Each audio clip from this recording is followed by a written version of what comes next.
여러분 안녕하세요. CMI 백향목 유대인 선교회 대표 정태권 목사입니다.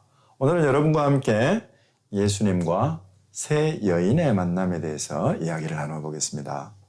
예수님께서 성경에 여러 여성분들을 따르는 분들을 만나는 이야기들이 기록되어 있는데 그중에 특별히 오늘 여러분과 함께 세 분의 여성과의 만남을 콕 집어서 말씀을 나누어 보려고 합니다. 먼저는 가나안 여자와의 만남입니다. 두로와 시돈 지방으로 가셔서 그곳에서 예수님께서 가나안 여자 한 명을 만나십니다. 근데 예수님께서 일부러 만나신 것이 아니고 이 가나안 여자가 찾아왔어요. 예수님 소문을 듣고. 왜냐하면 딸이 귀신을 들려가지고 예수님을 찾아와서 주여 내 딸에게서 귀신을 내쫓아 주십시오 라고 간청을 하는 것입니다. 그때 제자들이 하도 이 여자가 시끄럽게 하니까 제발 좀 그 소원을 들어주든지 아니면 떠나가라고 좀 이야기 좀 해주십시오. 그러면서 그 여인을 신경을 써달라고 하니까 예수님이 단칼에 탁 잘라내시면서 나는 이스라엘 집에 잃어버린 양 외에는 보내심을 받지 않았다 말씀하시면서 아예 관심조차 기울이지 않으시는 겁니다. 여러분이 가나안 여자가 얼마나 실망이 되었을까요? 또 다른 여자 한 명과의 만남이 기록되어 있습니다. 마가복음 7장에 헬라인이요 수로보니게 족속 한 여자가 나옵니다. 이 여자도 놀랍게 딸이 귀신을 들렸어요. 귀신이 들려가지고 귀신 쫓아주시라고 예수님을 와가지고 간청하니까 예수님께서 이번에는 그 여인을 향해서 말씀하세요. 놀랍게. 아까 가나안 족속 여자한테는 쳐다도 보지 않으셨는데 근데 차라리 말씀을 듣지 않는 게 나을 뻔했어요. 예수님이 수로보니게 족속 여자한테 뭐라고 그러시냐면 자녀의 떡을 취하여 개들에게 던지는 것이 마땅치 않다. 이야, 여러분 너무나 충격적인 그런 발언 아닙니까? 어떻게 이 자녀의 떡을 취하여 개들에게 던지는 것이 마땅치 않다. 곧 이 수로보니게 족속과 그 여인의 딸은 개라고 말씀하고 계시는 겁니다. 그런데 여러분 예수님의 이 말씀보다 더 놀라운 반응이 이 수로보니게 족속의 여자 이방인 여자에게서 나옵니다. 주여 올소이다마는 주님 말씀이 맞습니다. 우리는 개입니다. 그러나 개들도 주인의 상에서 떨어지는 떡 부스러기는 먹습니다. 라고 이야기를 하는 것입니다.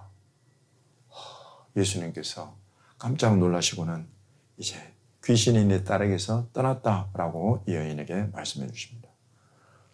또 한 여자와의 만남은 요한복음 4장에 기록이 되어 있습니다. 이 여자는 사마리아 여자입니다. 그래서 이 사마리아 여자와 예수님의 만남이 요한복음 4장에 기록되어 있는데 그곳에서는 놀랍게 이전에 이방 여자들은 먼저 찾아와가지고 예수님께 도움을 요청하는 그런 모습이 기록되어 있는데 이 사마리아 여자한테는 놀랍게 예수님께서 먼저 말을 거십니다. 물 좀 다오. 이렇게 먼저 말씀을 하시는 거예요. 이 사마리아 여자가 깜짝 놀랐습니다. 왜냐하면 보니까 유대인이에요. 그러나 당시의 사회 문화상으로 유대인과 사마리아인은 아예 상종을 하지 않아요. 그런데 이 유대인이 세상에 자기를 보고 물을 좀 달라고 하는 거예요.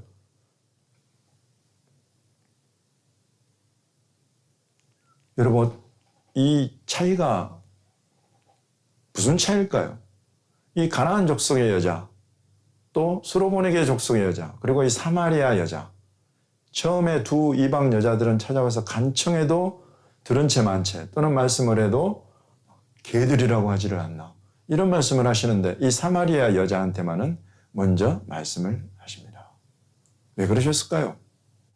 주님은 십자가 이전에 주님께서 십자가에 죽임을 당하시기 전에 3년의 공생의 사역을 살고 계셨는데 이 3년의 공생의 사역 기간 동안에 예수님의 사역의 핵심, 그 핵심 대상은 온전히 유대인들이며 이스라엘이었습니다. 그래서 이스라엘 집에 잃어버린 양들을 찾아서 오신 예수님은 이스라엘 집에 잃어버린 양들, 세리와 창녀들과 또 많은 제자들을 불러서 예수님 하는 천국의 이런 복음을 전하고 하나님 나라에 대한 말씀을 가르쳐 주셨죠. 그러나 이렇게 이방 여인들이 왔을 때는 주님은 본래 그 본연의 사역에 합당하게 이스라엘 집에 잃어버린 양 외에 나는 관심이 없다. 내지는 자녀들의 떡을 취하여 개들에게 던지는 것이 마땅치 않다. 이런 너무나 섭섭한 이런 말씀을 하시면서 이방인들에 대해서는 이런 모습을 보이셨던 겁니다. 그러나 예수 그리스도의 십자가 사건 이후에 이런 이방인들에 대한 모든 편견과 또 모든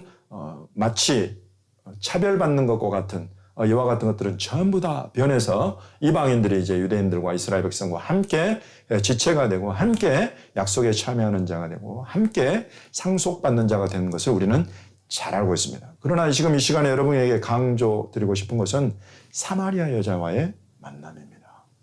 이 여자는 예수님께서 먼저 말씀을 그으시고 그리고 이 여자는 이제 나중에 점차 예수님과 이야기를 나누면서 자기에게 내가 남편 5이 있었고 지금 있는 남편도 내 남편이 아니다. 이런 예수님의 그런 놀라운 선지자적인 말씀을 듣고는 이제 그 대화의 중심이 종교적인 이야기로 흘러가게 되고 그 예배의 중심이 당신네 유대인들은 예루살렘에 있다고 하고 우리는 그리심산에 있다고 하는데 도대체 무엇이 맞습니까? 이런 대화들 여러 가지 중요한 그런 대화들을 나눕니다. 그런데 예수님께서 하나하나 차근차근 설명해 주시면서 지금 이 여자가 메시아가 오시면 그리스도가 오시면 우리에게 모든 것을 알려주실 거라고 해서 우리는 그 메시아를 기다리고 있습니다 라고 이야기를 하니까 예수님이 너희가 기다리던 바로 그 메시아가 나다라고 예수님이 자기를 그곳에서 이 사마리아 여자에게 드러내 주십니다.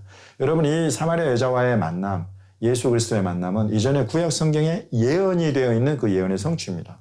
구약 성경 어디에 이 예수님과 사마리아 여자의 만남이 예언되어 있는 거 아니 호세아서에 예언이 되어 있습니다. 호세아는 하나님께서 고멜이라는 북이스라엘의 창녀에게 보내서 결혼을 하게 하시고 이 창녀와도 같은 북이스라엘이지만 결코 버리지 않고 포기하지 않고 내가 반드시 이 하나님의 사람 호세아를 보내서 그들로 하여금 나로 결혼하게 하는 나와 그들의 결혼을 호세아와 고멜의 결혼으로 미리 알려주시고 약속하시는 그런 것을 우리가 볼 수 있습니다. 지금 이곳에 예수님과의 사마리아 여자의 만남은 여러분 호세아라는 이름은 예슈아 우리 주 예수님의 이름과 히브리어로 같은 이름으로 취급을 받습니다.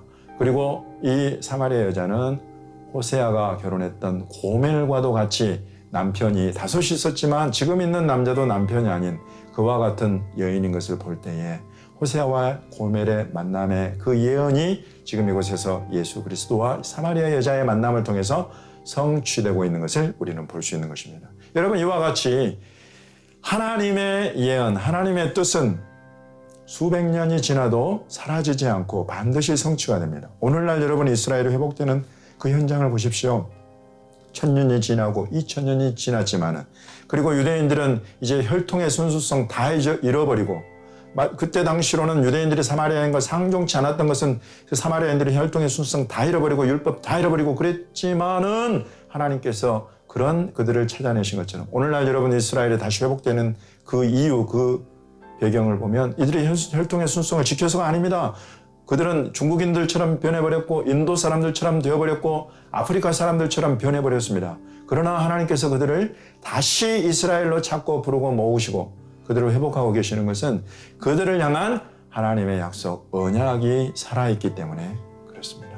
오늘날 여러분 이스라엘이 나라로 세워지고 또 백성들이 돌아오고 땅으로 돌아오고 예수님께로 돌아오는 이것은 다름 아닌 지금 이곳에 예수님과 사마리아 여자의 만남과 같이 수천 년이 지나도 그 이스라엘을 잃어버리지 않으시고 다시 찾으시는 신실하신 하나님의 언약에 바탕하고 있다.